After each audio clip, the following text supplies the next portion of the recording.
সকলকে happy new ইয়ারের শুভেচ্ছা, ভালোবাসা এবং শীতের আন্তরিক উষ্ণ অভিনন্দন।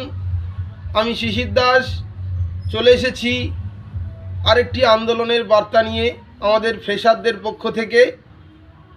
আগামী 5 তারিখে মানে জানুয়ারি মাসের 5 তারিখে আমরা একটা আন্দোলনের ডাক দিয়েছি। আমরা পথে আছি যতদিন না আমাদের দাবি পূরণ হচ্ছে। কবি শঙ্খ ঘোষের ভাষায় বলতে হয়, আমাদের ডান পাশে ধস, আমাদের বায়ে গিরিখাত, আমাদের মাথায় বোমারু, পায়ে পায়ে হিমানির বাত, আমাদের ঘর গেছে উড়ে, আমাদের শিশুদের সব ছড়ানো রয়েছে উঠোনে। আমরা এই মুহূর্তে মরে যাব নাকি? না, আমরা মরে যাব না, আমরা বেঁচে থাকবো। কি নিয়ে বেঁচে থাকবো? আশা নিয়ে বেঁচে থাকবো। আমাদের আশার মোমবাতি নিভানো চলবে না, স্বপ্নের মোমবাতি নিভানো চলবে না। আমরা আন্দোলন করছি 5 তারিখে, জেনে রাখুন সবাই। তাই সমস্ত ফ্রেশারদেরকে আমি বলবো, লাল, নীল, সবুজ এই রং বাদ দিয়ে আমরা আমাদের মতভেদ, মতানৈক্য বাদ দিয়ে দূরে সরিয়ে রেখে আমরা আমাদের আন্দোলনে সামিল হব। এখানে এটা আমার আন্দোলন একার নয়, আপনার আন্দোলন একার নয়, এটা সমস্ত ফ্রেশারদের আন্দোলন। সুতরাং আমি বলবো, আপনারা আন্দোলনে আসুন, পথে নামুন। পথে না নামলে কিন্তু আমাদের লড়াই সফলতা পাবে না।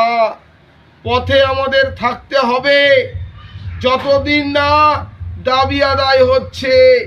এর আগেও আমি বলেছি আপনাদেরকে, আপনারা হয়তো মনে মনে ভাবছেন যে আন্দোলন করে কি হবে, আপনি ভাবছেন যে আন্দোলন করে কোনো লাভ নেই, কিন্তু এটা মনে রাখবেন, আন্দোলনের ফলেই কিন্তু সব কিছু সম্ভব হয়। ঠিক আছে, এর আগে আমরা দেখেছি স্বাধীনতা সংগ্রামীদের আন্দোলন। আমি আগেও বলেছি, এখনো বলছি, আমরা ভুলতে পারি না মাস মুভমেন্টের কথা, অসহযোগ আন্দোলন, আইন অমান্য আন্দোলন, ভারত ছাড়ো আন্দোলন। এই সমস্ত আন্দোলনের ফলে কিন্তু ব্রিটিশ সরকার ভয় পেয়ে গিয়েছিল। সুতরাং আমি বলবো, আমাদের দাবি না মানে যতদিন না পূরণ হচ্ছে ততদিন কিন্তু আমরা আন্দোলনে আছি, আন্দোলনে থাকবো, পথ কামড়ে পড়ে থাকবো। ঠিক আছে, সুতরাং আমাদের দাবি আপনারা জানেন, বারবার রিপিট আমি আর করব না। এর আগে 8টা আন্দোলন করা হয়েছে, সমস্ত আন্দোলনেই কিন্তু আমরা আমাদের দাবি উত্থাপন করেছি। সেই দাবি নিয়েই আমরা আগামী 5 তারিখে পথে নামছি। সুতরাং দলমত নির্বিশেষে আমরা সবাই ঐক্যবদ্ধ হয়ে আমরা আন্দোলন চালিয়ে যাব। আমরা আমাদের লড়াই চালিয়ে যাব যতদিন না পর্যন্ত আমাদের দাবি পূরণ হচ্ছে। তাই সবাইকে বারবার করে বলছি, অনুরোধ করছি যে আপনারা আসুন, পথে নামুন। আপনারা ভাবছেন যে পথে নেমে কিছু হবে না, তা এটা ভুল ভাবছেন। আমি বলবো, আশার মোমবাতি নিভানো চলবে না, কিন্তু আশার মোমবাতি জ্বালিয়ে রাখতে হবে। ঠিক আছে, এই বলে আমি আমার বক্তব্য শেষ করলাম।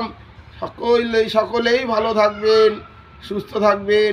আগামীর পথ চলা সবার ভালো হোক, এটাই চাইবো। 2026 সাল সকলেই সুস্থ থাকুক, ভালো থাকুক। 2026 সালে ভালো থাকুন, সুস্থ থাকুন।